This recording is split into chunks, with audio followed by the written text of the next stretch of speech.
aussitôt, dans le secteur commandé par le colonel Bijard, que le général de Gaulle a commencé son voyage de 4 jours en Algérie.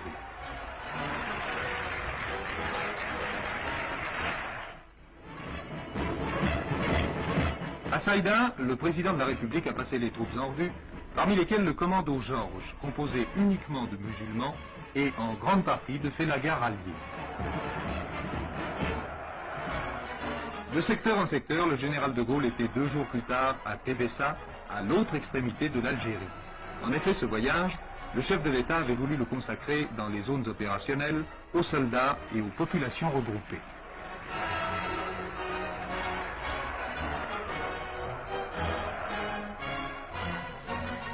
Ensuite, non loin de la frontière tunisienne, il devait survoler la célèbre ligne électrifiée.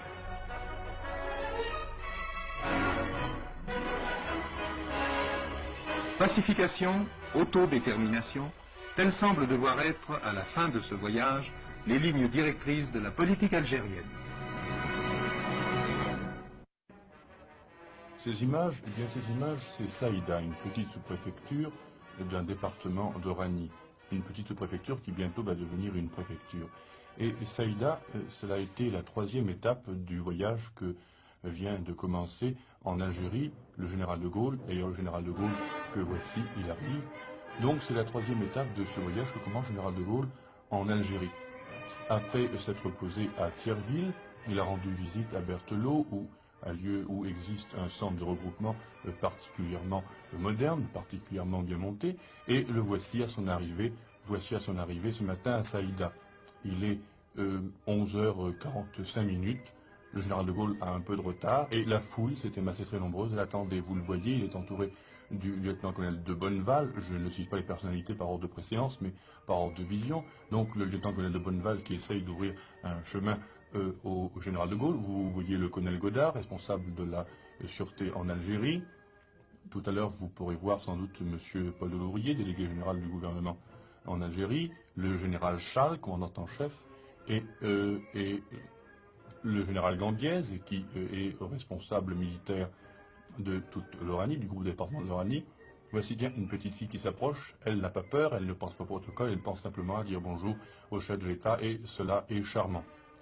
Voici maintenant le général qui a pris place sur la tribune qui est formée en demi-cercle, qui est bordée en demi-cercle par une dizaine de garçons des commandos qui portent des oriflammes portant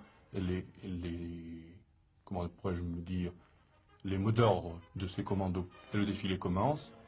Il y a trois commandos qui sont particulièrement connus. Le commando Georges, qui est uniquement composé de ralliés, de félagars ralliés, et le commando Cobra et le commando Maurice. Le général de Gaulle est immobile dans un strict garde à vous. Il salue ces garçons qui marchent d'un pas souple en chantant des chansons de guerre, en chantant des chansons de marche, mais de ces chansons où malgré tout l'on peut retrouver une trace de jeunesse, de fraîcheur, des chansons qui disent simplement aux femmes qui les attendent, à leur mère, à leurs fiancées, à leurs épouses, ne t'en fais pas, nous reviendrons, la guerre un jour se terminera. Armement moderne, casquette à la Bijard, bien sûr, puisque le colonel Bijard est le responsable du secteur, le patron du secteur, tenue de combat, et la foule applaudit, la foule apprécie beaucoup ce défilé. Les anciens combattants, groupés autour de leur drapeau, autour de leur fanion, le colonel Bijard, qui serre la main d'un officier, le colonel Bijard, rappelons-le, et porte la cravate de l'ordre de la Libération. Le général de Gaulle inlassablement serre les mains, il pose à chacun les mêmes questions, comment ça va, est-ce que vous êtes content, est-ce que vous avez quelque chose à me dire. Les enfants bien sûr sont ses préférés. Les journalistes et les photographes s'affairent, il fait frais, le ciel est légèrement gris, et c'est dans un enthousiasme absolument extraordinaire que se déroule cette visite à Saïda. Voici maintenant la mairie, une mairie de briques roses, avec un toit de tuiles grises, c'est bien dommage que la télévision soit pas en couleur. Le général de Gaulle pénètre maintenant dans l'hôtel de ville, il passe un peu une double haie de gardes républicains en grand uniforme, et le voici qui pénètre avec sa suite sous les voûtes. Bientôt il va apparaître au balcon de l'hôtel de ville, et la population est là. Que dit le général de Gaulle? Eh bien, il dit simplement ceci, il dit « Je veux vous remercier de l'accueil que vous m'avez réservé, cet accueil, cette confiance, Surtout, vous le manifestez au moment où de graves problèmes se posent. Mais j'ai confiance en vous, et merci, vive Saïda, vive l'Algérie, et vive la France. Puis, le général de Gaulle et sa suite se sont rendus dans le camp du commando Georges. Pourquoi ce commando Georges? Eh bien parce que, je vous le disais tout à l'heure, ce commando est uniquement composé de félagas alliés, et c'est ce commando qui est la pointe, le fer de lance de l'action contre le FLN qui est menée dans ce département sous l'impulsion du colonel Bijard. Pensez, quelques chiffres vous expliqueront peut-être mieux l'effort de ces garçons. Pensez qu'en 6 mois, plus de 400 rebelles mis hors de combat, un nombre incalculable d'armes de guerre récupérées, dont 6 mitrailleuses.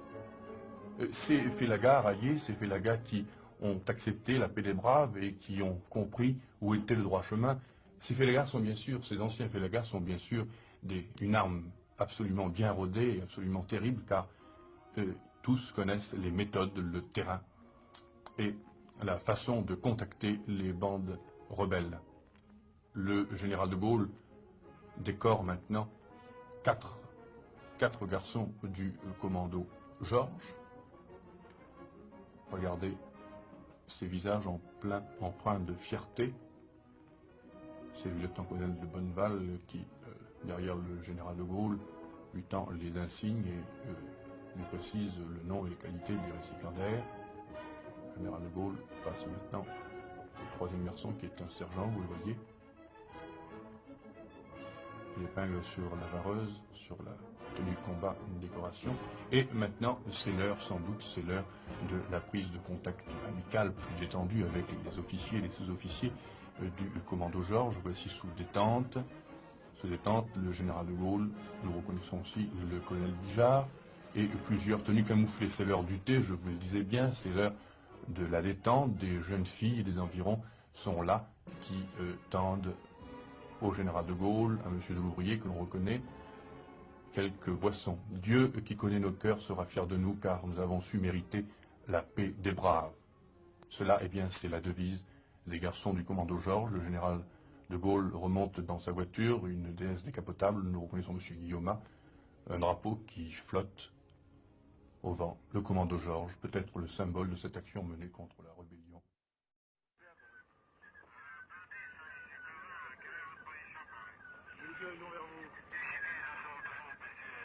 Ces antennes sont celles du PC Artois, capitale de l'opération Jumelle.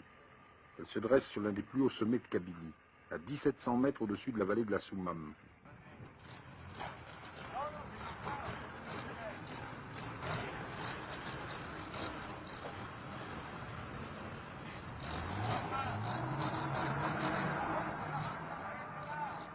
Rien ne manque, ni les avions, ni les hélicoptères, ni les camions, ni les blindés.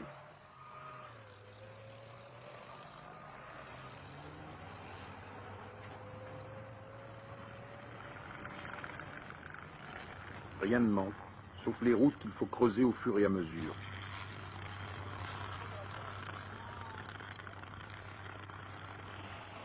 Les camions ne manquent pas pour transporter les hommes, et ce sont les hommes qui souvent doivent les pousser. Finalement, c'est sur les hommes seuls que pèse cette guerre, car 30 000 félagas ont imposé leur guerre primitive à 400 000 soldats d'une armée moderne.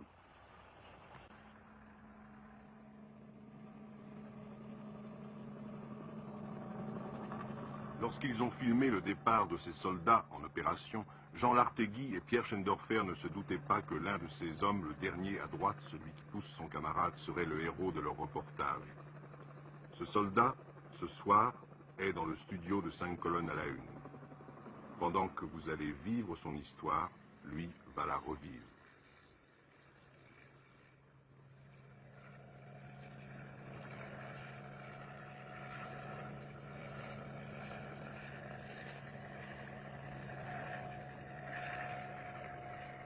Écoutez-le. C'était une histoire. Nous étions engagés dans l'opération Jumelle et nous étions en réserve héliportée. Une alerte a été déclenchée. Nous avons été héliportés 10 minutes après sur un piton environ à 7 km du PC Artois. Est-ce que tu as une idée de ce que tu fais ici? Tu as été blessé, tu as souffert, tu as marché. Qu'est-ce que tu fais ici? Qu'est-ce que tu penses que tu fais ici? C'est une question assez difficile. Je fais ici, en principe, je fais mon devoir. Qui sont ces hommes, Pierre Schendorfer? Ce sont les hommes du commando Georges, des musulmans. Les 150 hommes de ce commando sont presque tous d'anciens Fellaga qui se sont ralliés. Ils connaissent donc parfaitement les habitudes des rebelles, et le jour où je les ai accompagnés, je les ai vus découvrir ce qu'on appelle là-bas une cache, c'est-à-dire un trou assez profond dans lequel les Fellaga cachent des armes ou de la nourriture. Dans l'exil, il y avait du blé. Le jour, ces hommes font ce que font les soldats des autres commandos, mais la nuit, que font-ils? La nuit, ils reprennent leurs anciennes tenues du Fellaga et ils partent chercher des renseignements. Vous avez pu participer à l'un de ces raids nocturnes? Oui, j'étais même le seul de tous à ne pas être un ancien rebelle. C'est avec ces hommes que nous voyons en ce moment que vous êtes partis? Oui, vous voyez, ils sont encore rendus là-bas. Mais ces images datent du matin qui a suivi ce raid nocturne. Comment s'est passé ce raid? Une nuit, habillés en Fellaga, nous avons sauté à une trentaine d'un camion en marche qui a continué sa route pour ne pas éveiller l'attention. Et nous nous sommes enfoncés dans le Djebel. Après plusieurs heures de marche, les 7 ou 8 hommes que j'accompagnais se sont dirigés vers des mechtas, c'est-à-dire des petites maisons. Ils frappaient aux portes d'une certaine manière. Parfois les portes restaient fermées, parfois on leur ouvrait, et ils discutaient alors avec les habitants.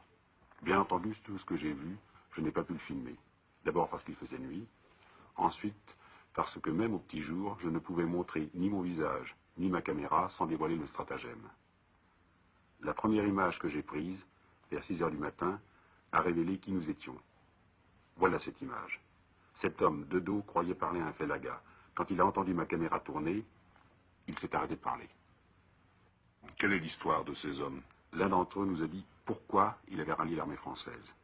Mais pour que nous comprenions mieux, il a d'abord expliqué pourquoi il s'était engagé auparavant chez les Fellaga. J'ai été chez les Félis, Oui. c'est parce que j'ai été chômeur. Ensuite, il y avait de l'injustice. Ouais. Il y avait de l'injustice. Ouais. On prenait un type dans le tas, Ouais. ramassé, des musulmans qui étaient ramassés, Ouais. et il passait à la chuchote sans que celui-ci n'ait rien fait. Rien fait, d'accord, oui. C'était la misère. Donc c'est pour ça que tu es parti au Maki. C'est exactement Bon, ça. est-ce que tu es parti au Maki comme ça ou tu étais heureux de partir au Maki? J'étais heureux de partir. Et quelle est la raison qui t'a fait revenir ici au commando? Parce que il y avait plus d'injustice au Maki. Il y avait plus de misère au Maki. Et c'était nous-mêmes la misère. C'était nous-mêmes la misère de l'Algérie. Atigralifa, le gars de la Katiba 3. Katiba 3 a pris la veille au soir sur le champ de bataille, le lendemain matin, on lui change l'arme, on change la tenue en avant. Qui est cet officier qui interroge les ralliés? C'est le lieutenant Georges. C'est lui qui a donné son nom au commando. Il a confiance en eux. Ici au commando, quoi. Ils sont arrivés ici, ben, il a fallu que je donne des armes, et j'ai pas donné n'importe quelle arme, j'ai donné les meilleures armes d'armée française, les meilleurs postes radio d'armée française. C'est le colonel Bijard que nous voyons maintenant, mais je voudrais, Pierre Schendorfer, vous poser une question au sujet du lieutenant Georges que nous venons d'entendre. C'est lui qui commande ce commando. Le jour, pas la nuit. La nuit, le commandement appartient à d'anciens Fellaga, un aspirant et 4 adjudants. C'est le colonel Bijard qui est le créateur de ce commando de Fellaga rallié? Oui, ce commando est le résultat des années d'expérience de la guerre d'Indochine, qui lui ont permis de formuler les règles de ce qu'on appelle maintenant la guerre révolutionnaire. Et que pense de tout cela, le colonel Bijard? Eh bien, nous le lui avons demandé pour conclure notre reportage. Nous faisons une guerre pas pour nous, pas une guerre colonialiste. Bijard n'a pas de chemise, mes officiers non plus. Nous nous battons ici pour eux, pour l'évolution, pour voir l'évolution de ces gens-là. Et c'est une guerre à eux. Nous défendons la liberté, au même titre qu'à mon avis, nous défendons la liberté de l'Occident. Nous sommes ici des ambassadeurs, des croisés qui nous accrochons pour que nous puissions continuer à parler et avoir le droit de nous exprimer. Alors vous avez l'impression maintenant, après cette longue marche que vous avez faite comme aucune bête n'aurait pu faire, que vous débouchez maintenant sur quelque chose, sur une forme d'espérance et peut-être sur une solution en Algérie. Ben oui, nous souhaitons ardemment. Maintenant nous sommes commandés, nous faisons confiance à un patron qui est à la tête du pays, et nous sommes persuadés, nous savons qu'il sera et qu'il est dans le vrai. Mais vous sentez que vous venez le bon bout maintenant? Je l'espère, autrement je ne serai pas là. Oui, mais vous avez cette conviction profonde maintenant que ça y est? Cette conviction profonde qu'on se bat pour eux, avec eux, et quand on aura tout mis au point, eh bien ils choisiront, je pense qu'ils ne pourront pas mieux leur dire.